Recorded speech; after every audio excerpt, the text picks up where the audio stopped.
So I just want to fast forward the story. You became Muslim, and your mother was a defender of Islam, and your father was a muwahid, as you explained. So did they become Muslim at the end? Yes, alhamdulillah. They didn't have a negative view of Islam because both of them had, when they were in university, they had studied world religions, and they had come across Islam and its teachings, and so they had an idea that it was a good religion, and what happened is that many of their friends, maybe more than half of their friends whilst they were there, were Muslims. So they were exposed to Muslims on a practical level, and they were very nice people, and so they had a good view. And even my mother, when she was studying world religions in University of Toronto, her professor was Jewish. And when he taught the group about other religions, he would always point out the good and the bad. But when it came to Islam, she found that he was only talking bad. He would not mention any good thing. So she even, stood up in the lecture and questioned the instructor, is there no good in Islam? So why are we even learning it? It was all bad, So she took it upon herself to go and find other textbooks than the ones which were prescribed for the course. She read other writers, some non-Muslims, but they were moderate in their views, and, So she began to actually defend Islam in the lecture hall, amongst the students and that, and she, of course, was not very much liked by the professor. As I said, we were nominal Christians, meaning that Sunday we would go to church, all the children, though my father never did.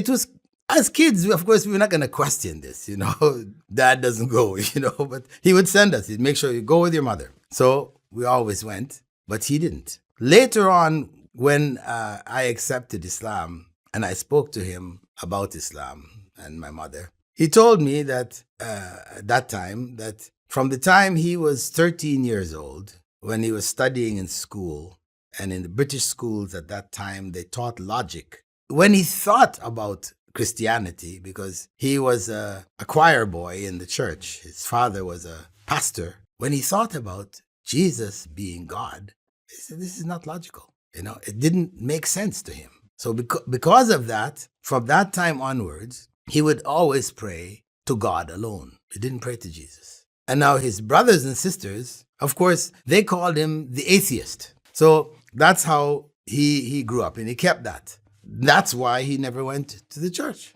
because the church is worshiping Jesus as God. After my Islam, it took another 21 years before the both of them became Muslims. It took 20 years for you to explain Islam, to preach it? No, I wouldn't say that. I mean, I just tried everything. But, I wasn't hammering on them all the time. I would explain some things. They started to live more and more around Muslims.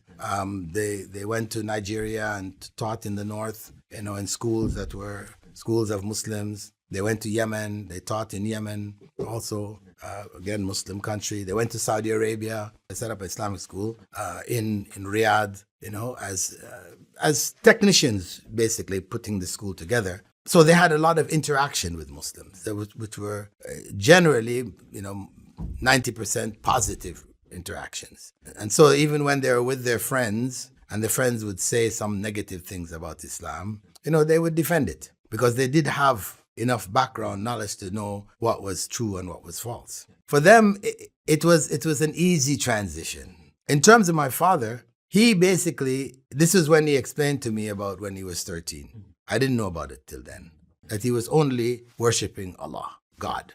No, Jesus, no, he's not worshiping any human being. My mother, on the other hand, it took an incident to bring it home to her. And that was, they were in Jeddah, working in Jeddah Institute. And when I came to visit them from Riyadh, I was in Riyadh doing my master's, my mother told me that she detected that there was something in the house.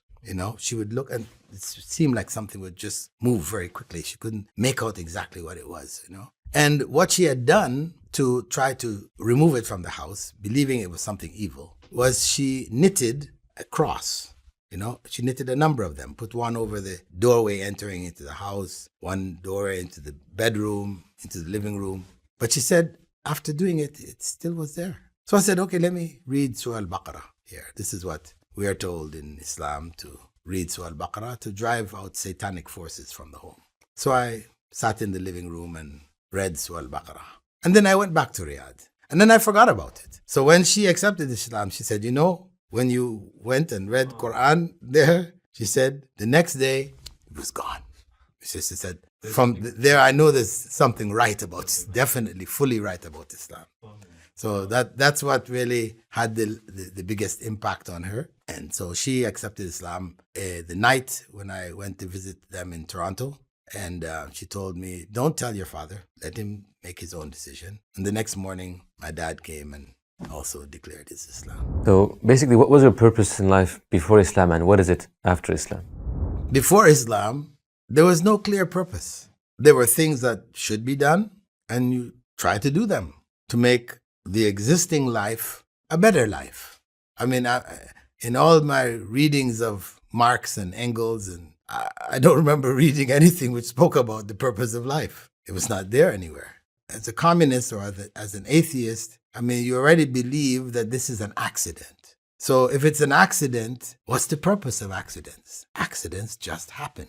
That's how it is, So there's no room. Maybe, people at certain points may question, well, what's the point of all of this? They'll ask that question, but they don't have an answer. As a Muslim, of course, the purpose in life becomes attaining paradise. Life is the transition route to everlasting life, what we call Jannah. So how do we get to Jannah? Through worshiping God. And that's why Allah had said, وَمَا خَلَقْتُ الْجِنَّ وَالْإِنسَ إِلَّا لِيَعْبُدُونَ. I didn't create the jinn and humankind except to worship me, in order to attain the fullness of life in paradise. Dr. Bilal, thank you for your sincere and insightful answers. We benefited a lot from you. May Allah accept your efforts for this deen. Ameen. Ameen. And Allah reward you and your team for your efforts to share the understanding, the meaning of life to those around you.